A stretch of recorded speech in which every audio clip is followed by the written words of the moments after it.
दिसंबर की बर्फीली रात थी। सरजू अपना ढाबा बंद कर रहा था। यूं तो सरजू का ढाबा पूरी रात खुला रहता, लेकिन उस दिन ठंड बहुत ज्यादा थी। सरजू के पास पहनने के लिए कोई गर्म कपड़े भी नहीं थे, इसलिए उसे बहुत ठंड लग रही थी। सरजू शहर के हाईवे पर अपना छोटा सा ढाबा चलाता था। ठंड के मौसम में रात में वहाँ से कुछ ही गाड़ियाँ गुजरती, लेकिन सरजू के ढाबे पर बन रही गरम गरम चाय को देखकर सभी गाड़ी और ट्रक वाले सरजू की दुकान पर चाय पीने के लिए जरूर रुकते थे, जिससे सरजू की थोड़ी बहुत कमाई हो जाती थी और जैसे तैसे गुजारा हो रहा था। उस रात जब सरजू अपना ढाबा बंद कर रहा था, तभी वहाँ एक गाड़ी आकर रुकी। गाड़ी में जोर जोर से गाने बज रहे थे और कुछ लड़के गाड़ी में बैठकर शराब पी रहे थे। उसमें से एक लड़के ने सरजू को आवाज लगाई, अबे छोटे, सुन इधर आ। अभी आया मालिक। जी मालिक। देख, हमें जोरों की भूख लगी है। तेरे ढाबे पर खाने के लिए जो भी है जल्दी से ले आ। सरजू उस वक्त ढाबे पर अकेला था। उसने देखा तो ढाबे पर आलू पराठे के अलावा कुछ भी नहीं था। प्लेटों में आलू पराठे लेकर उन लड़कों के पास आया। जब उन लड़कों ने आलू पराठा खाना शुरू किया तो पराठे थोड़े ठंडे थे और उन्होंने सरजू को फिर आवाज लगाई, अबे इतनी ठंड में तू हमें ठंडे पराठे खिला रहा है? मालिक, ये पराठे मैंने अभी अभी बनाए हैं। ठंड बहुत ज्यादा पड़ रही है ना, तो मालिक इसलिए पराठे जल्दी ठंडे हो जाते हैं। अबे हमें बेवकूफ बना रहा है? ये पराठे तूने बहुत पहले ही बनाकर रख लिए होंगे, तभी इतने ठंडे हो गए। इतना कहकर उस लड़के ने आलू पराठा सरजू के मुंह पर फेंक दिया। ये आप क्या कह रहे हैं मालिक? आप लोग शराब के नशे में हैं, इसलिए मेरे साथ बदतमीजी कर रहे हैं। क्या कहा? हमें बदतमीज बोल रहा है? अबे तेरी इतनी हिम्मत, ठंडा पराठा खिलाकर हमें अकड़ दिखा रहा है? हमसे जबान लड़ाएगा? भाइयों, बहुत ठंड हो गई है ना, इसलिए इसके पराठे ठंडे हो गए हैं। आओ हम मिलकर इसके पराठे को गर्म कर दें।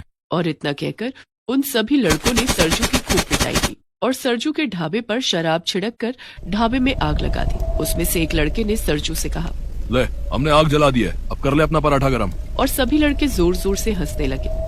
अपने ढाबे को अपनी आंखों के सामने जलता देखकर सरजू उन लड़कों के आगे हाथ जोड़कर गिड़गिड़ाने लगा, ये क्या कर रहे हैं मालिक? ऐसा मत कीजिए, मैं गरीब आदमी हूँ। इस ढाबे के सहारे किसी तरह से अपने परिवार का पेट पाल रहा था। लेकिन सरजू के गिड़गिड़ाने का उन लड़कों पर कोई असर नहीं हुआ और सरजू का ढाबा धू धू करके जल रहा था। देख, अब तेरे सारे पराठे गर्म हो गए होंगे। तुझे बहुत ठंड लग रही होगी ना? जाके आग ताप ले, जा। बेचारा सरजू रोता बिलखता अपने ढाबे को जलता हुआ देख रहा था। कुछ ही देर में ढाबा पूरी तरह से जल चुका था। सरजू रोता हुआ अपनी टूटी फूटी झोपड़ी में आ गया। वहाँ उसके दो बच्चे बंटी और रिंकी फटी हुई चादर में सो रहे थे। सरजू को देखकर उसकी पत्नी निर्मला ने कहा, क्या बात है रिंकी के बाबा, आज आप जल्दी आ गए? आज रात ढाबे पर कोई ग्राहक नहीं आए क्या? निर्मला की बात सुनकर सरजू फूट फूट कर रोने लगा और रोते हुए बोला, अब हमारे ढाबे पर कोई ग्राहक नहीं आएगा। आप ऐसा क्यों कह रहे हैं? हमारे ढाबे पर ग्राहक क्यों नहीं आएगा भला? हमारा ढाबा तो रात भर खुला रहता है और वहाँ मुसाफिरों को गरम गरम चाय मिल जाती है। सरजू ने रोते हुए निर्मला को सारी बात बताई। ढाबा पूरी तरह से जल जाने की बात सुनकर निर्मला बहुत परेशान हो गई। अब हम क्या करेंगे? हमारा गुजारा कैसे चलेगा? ढाबे से रोज की जो कमाई होती थी, उसी से तो हमारी दाल रोटी चल रही थी। हम दोनों तो भूखे रह लेंगे, लेकिन बच्चों को तो भूखा नहीं रख सकते। और कजरी भी तो है, उसका चारा कहाँ से आएगा? सरजू और निर्मला के पास एक गाय कजरी थी, जिसके दूध से ही सरजू अपने ढाबे पर चाय बनाता था। मुझे तो कुछ समझ नहीं आ रहा है रिंकी की माँ। ढाबा खोलने के लिए हमने जो कर्ज लिया था, अभी तो वो भी नहीं चुकाया। सब कुछ ठीक चल रहा था, लेकिन न जाने भगवान हम गरीबों के साथ ही ऐसा क्यों करता है। अब रोने से कुछ नहीं होगा, धीरज रखिए। ऊपर वाला कोई न कोई रास्ता जरूर दिखाएगा। हम कुछ न कुछ बंदोबस्त कर लेंगे। लेकिन हम क्या करेंगे? हमारे पास तो नया ढाबा खोलने के लिए पैसे भी नहीं है। अब हमें कर्जा कौन देगा? इस बारे में हम कल सोचेंगे। अभी रात बहुत हो गई है, आप सो जाइए। सरजू और निर्मला के पास ओढ़ने के लिए एक चादर भी नहीं थी। दोनों ठंड में कपकपाते हुए सोने की कोशिश करने लगे। थका हुआ सरजू तो सो जाता है, लेकिन निर्मला की आंखों में नींद नहीं थी। वो रात भर यही सोचती रही कि अब आगे क्या होगा, उनका गुजारा कैसे चलेगा। ये सब सोचते सोचते कब सुबह हो गई, निर्मला को पता ही नहीं चला। और कजरी के रंभाने की आवाज सुनकर वो उठकर झोपड़ी के बाहर आई। कजरी, तूने भी आज सुबह सुबह ही गोबर कर दिया। अब इस ठंड में सबसे पहले गोबर साफ करना पड़ेगा। निर्मला कजरी के गोबर को उठाकर कचरे में फेंकने ही वाली थी कि तभी उसे कुछ ध्यान आया कि गोबर तो बड़ा काम आ सकता है। जब इस गोबर से घर लीप सकते हैं तो ढाबा क्यों नहीं बना सकते? निर्मला ने कजरी के गोबर को एक जगह रख दिया और उसने सरजू को जगाया। रिंकी के बाबा, उठो, हमारी कजरी ने गोबर कर दिया है। तो उसे साफ कर दो ना, मुझे क्यों जगा दिया? अरे मैं क्या कह रही थी, हम कजरी के गोबर को इकट्ठा करके गोबर का ढाबा बना सकते हैं। निर्मला की बात सुनकर सरजू तुरंत उठकर बैठ गया और बोला, क्या गोबर का ढाबा? लेकिन गोबर का ढाबा कैसे बनेगा? अरे हम जंगल से कुछ बांस, लकड़ियां और घास फूस ले आएंगे और उससे ढाबे की दीवार खड़ी कर देंगे और फिर उन दीवारों पर मैं गोबर का लेप लगा दूंगी, जिससे ठंडी हवा ढाबे के अंदर नहीं आएगी। गोबर से ढाबे का चूल्हा भी बनाया जा सकता है। हमारा ढाबा बिना खर्चे के बनकर तैयार हो जाएगा और हमें किसी से कर्जा भी नहीं लेना पड़ेगा। निर्मला की बात सुनकर सरजू बहुत खुश हो जाता है। अब सरजू रोज जंगल जाकर कुछ बांस, लकड़ियां और घास फूस इकट्ठा करने लगता है। इधर निर्मला कजरी का गोबर इकट्ठा करने लगती है। सरजू और निर्मला ने मिलकर ढाबे वाली जगह की साफ सफाई की। उसके बाद दोनों लकड़ी, बांस और घास फूस की मदद से ढाबा बनाने लगे। इस काम में बंटी और रिंकी भी उनकी मदद करने लगे। कुछ दिनों के बाद रिंकी की माँ, हमारे ढाबे की दीवार तो बनकर तैयार हो गई है, अब तुम इसमें गोबर का लेप लगाना शुरू कर दो। हाँ रिंकी के बाबा, मैंने कजरी का गोबर इकट्ठा कर लिया है और अब बहुत सारा गोबर इकट्ठा हो गया है। मैंने आज ही ढाबे की दीवारों पर गोबर का लेप लगाना शुरू कर दूंगी।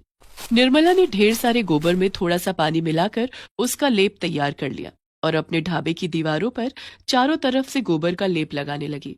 अरे वाह, ढाबे की दीवारों पर गोबर का ये लेप बिल्कुल सीमेंट की तरह लग रहा है। इससे हमारा ढाबा मजबूत भी हो जाएगा। लगभग 2 दिन की मेहनत के बाद निर्मला ने पूरे ढाबे को गोबर का ढाबा बना दिया। उस ढाबे की दीवारों पर निर्मला ने गोबर से फूल, पत्तियां और छोटी छोटी चिड़िया बनाकर उसे खूबसूरत रूप दे दिया। निर्मला ने ढाबे के अंदर गोबर का एक चूल्हा भी बना दिया। अब गोबर का ढाबा बनकर तैयार था, जो देखने में भी बेहद खूबसूरत लग रहा था। सरजू ने एक बार फिर से अपने ढाबे की नई शुरुआत की। ढाबे के पास से गुजरने वाले राहगीर ढाबे की खूबसूरती देखकर फिर से सरजू के ढाबे पर रुकने लगे और चाय नाश्ता करने लगे। साथ साथ राहगीर सरजू के ढाबे की तारीफ करने लगे। सरजू का ढाबा चर्चा का विषय बन चुका था। दूर दूर से लोग उसके ढाबे की खूबसूरती देखने आने लगे। अरे ये तुमने नया ढाबा बनाया है क्या? जी मालिक, ये गोबर का ढाबा है। ये ढाबा मेरी पत्नी निर्मला ने बनाया है। इसे बनाने में हमें 1 रुपया भी खर्च नहीं करना पड़ा।